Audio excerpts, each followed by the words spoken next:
An intercity bus service or intercity coach service, also called a long-distance, express, over-the-road, commercial, long-haul, or highway bus or coach service, is a public transport service using coaches to carry passengers significant distances between different cities, towns, or other populated areas.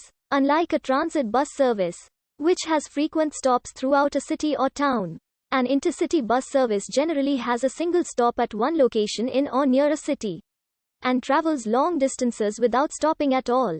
Intercity bus services may be operated by government agencies or private industry, for profit and not for profit.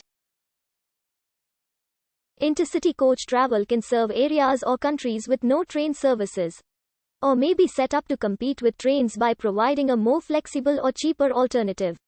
Intercity bus services are of prime importance in lightly populated rural areas that often have little or no public transportation. Intercity bus services are one of 4 common transport methods between cities, not all of which are available in all places. The others are by airliner, train, and private automobile. The first intercity scheduled transport service was called the stagecoach and originated in the 17th century. Crude coaches were being built from the 16th century in England, but without suspension. These coaches achieved very low speeds on the poor quality rutted roads of the time. By the mid-17th century, a basic stagecoach infrastructure was being put in place. The first stagecoach route started in 1610 and ran from Edinburgh to Leith. This was followed by a steady proliferation of other routes around the country. A string of coaching inns operated as stopping points for travellers on the route between London and Liverpool by the mid-17th century. The coach would depart every Monday and Thursday and took roughly 10 days to make the journey. During the summer months, they also became widely adopted for travel in and around London by mid-century and generally travelled at a few miles per hour. Shakespeare's first plays were staged at coaching inns such as the George Inn, Southwark. The speed of travel remained constant until the mid-18th century. Reforms of the turnpike trusts, new methods of road building and the improved construction of coaches all led to a sustained rise in the comfort and speed of the average journey. From an average journey length of 2 days for the Cambridge-London route in 1750 to a length of under 7 hours in 1820. Robert Hooke helped in the construction of some of the first spring-suspended coaches in the 1660s. And spoked wheels with iron rim brakes were introduced, improving the characteristics of the coach.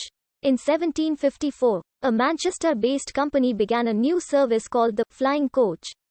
It was advertised with the following announcement: however incredible it may appear, this coach will actually arrive in London in 4 days and a half after leaving Manchester.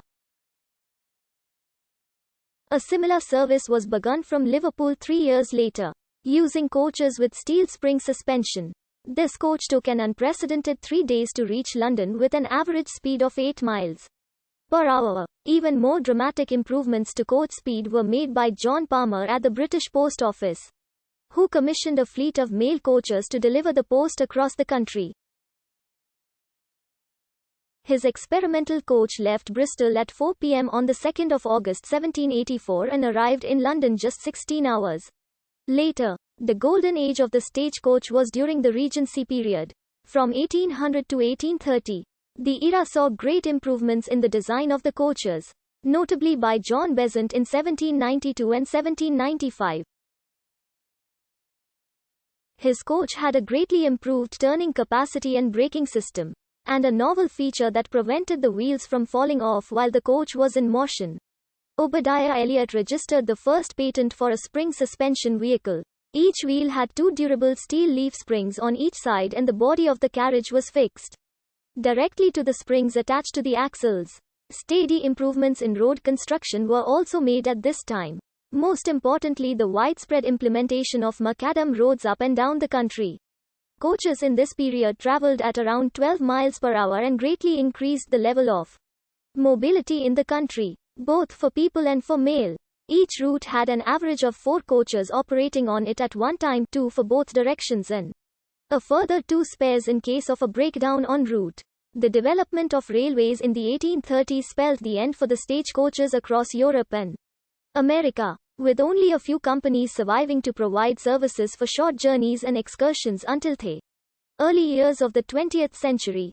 The first motor coaches were acquired by operators of those horse-drawn vehicles.